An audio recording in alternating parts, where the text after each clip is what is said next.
Hello, Police Best for UK here, and welcome to another Game of Day video. So today we're looking at a core design game. We're looking at Tomb Raider, the original game on the PlayStation 1. So let's have a look at this one.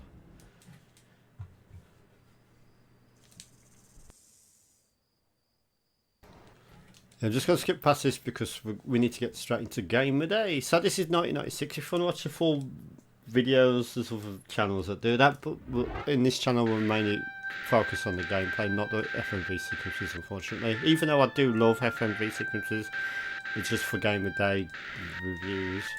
I don't really focus on that. So let's go for you have got Lara's home. We all know what that's all about, but let's just go straight into the game.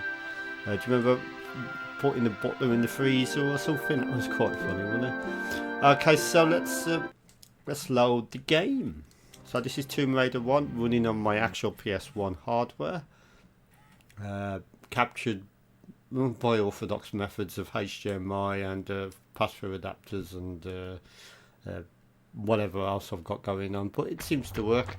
So he's hero Lara Croft. This is the very first game in the series.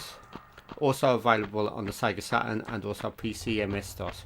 Oh, that's a bit bright. I don't know if my gamma settings are set wrong. I do apologise about that.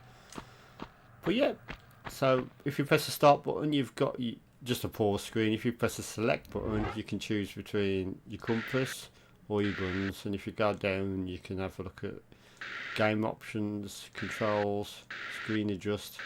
Let's have a look at that screen adjust actually. Oh, that just like moves it left and right in the PlayStation. Probably that was sort of quite common back in the day because obviously different CRT televisions had different positioning on the picture, sort of thing. Some even had really wonky and wobbly pictures. Right, okay, so how do we withdraw our guns? I can't remember. Is it? No, that's jump. Let's do whatever that is. Triangles to withdraw your guns. So triangle is to withdraw your guns and to put them away. So do you press X? Yeah.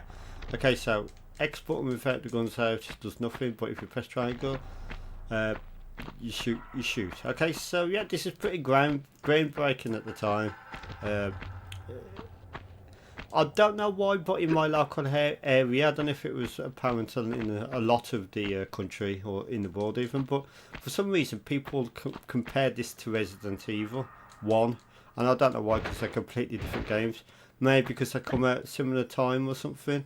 There was a lot of Tomb Raider's better than Resident Evil, or Resident Evil's better than Tomb Raider. I don't know why that happened, at least in my area.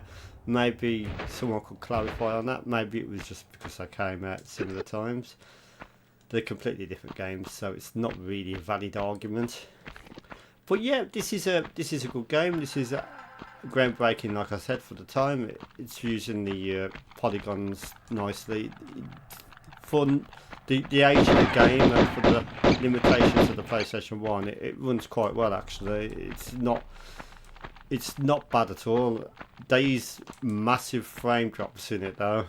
If you get to that bridge, that famous bridge where you walk across and the Tyrannosaurus Rex or the Tyrannosaurus Rex look-alike, it really slows down at that point. But I'm hardly surprised, to be honest. But yeah, what a nice game for Game of Day. It's not too bad. I mean, this graphics, I know it doesn't look amazing now, but in 1994, 1995, this would have looked outstanding, to be honest. You would have like been sort of shocked and almost speechless at how this looked back then. And that's why Tomb Raider probably went on to be a critical acclaimed success. It even had movies, it had the newer games and stuff. I don't know if there's any more games planned. Basically, you play as Lara Croft, at least you do on these older ones, and you probably do on all of them actually. Whoa, bat coming after me! Oh, you fuck! And solving puzzles using the switches to open new doors. Very atmospheric for the time. I'm not doing it any favours by talking all the time because you don't really get to hear the experience of the game with me blabbering on. But yeah, what a game. So on that note, I'm going to give Tomb Raider on the PlayStation 1. Don't forget, it's also on the Sega Saturn, it's also on the PC, Sadly, N64 did not get a port. I think it would have been quite good on the Nintendo 64 actually. Would have looked like more like the 3DFX version, in my opinion. But yep, that's Tomb Raider 1. Oh, I've just noticed this sprite. Oh, fuck, I'm going to try and kill him actually. Right, see that rock there? Bottom left of the screen.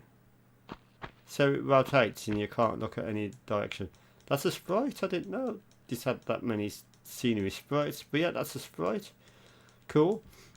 A bit like the way Doom was programmed and stuff. But yeah, that's Tomb Raider for you.